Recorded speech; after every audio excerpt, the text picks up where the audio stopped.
So in order to import a GL budget into Intacct, you're going to navigate to General Ledger Budget Repository. And if you want the template that was shown in the Sage Intacct Financial Management Overview and Benefits YouTube video of ours, you can hit this import button. The template is here. And when you open up the template, it's going to look like this. And you're going to have to do a couple column configurations. So you're going to scroll over where your first month is.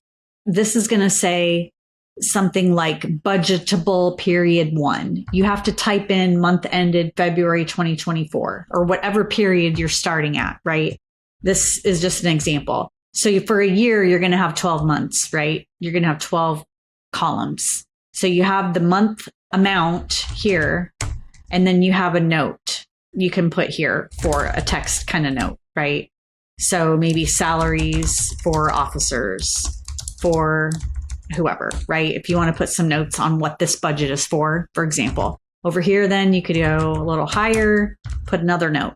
So you're just going to do February, March, April, keep repeating these 2 columns all the way through for however many periods you need. You do need to do it just like this. You have to do month ended. You have to do the M and the E capped, the February, just like that. How you can make sure if you're getting the right verbiage right there is you're going to look at your budgeting reporting periods in your general ledger area. So right here in your reporting periods, you need to use this title when you're doing your GL budget import. Then you just fill it out per the video like it shows, and you can kind of see the columns here. Generally, an annual company budget, you're just going to do account numbers, maybe the department, marketing, maybe the location.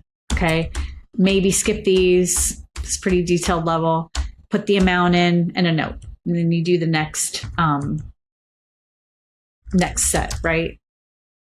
So you can do something like that. And then you do the next line for the next account number. And then you can do your monthly amounts for each column you have for 12 months. The annual budget right here, that must exist in the company prior to import. So you do need to create the budget ID inside of Intacct first before you import that in.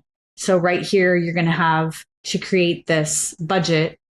For example, I did on that file a 2025 annual budget. You just need to create this quick. And then you can use that template and import it in. So if you have any further questions, just let me know. But that is how you use the budget repository and the budget template with Sage Intacct.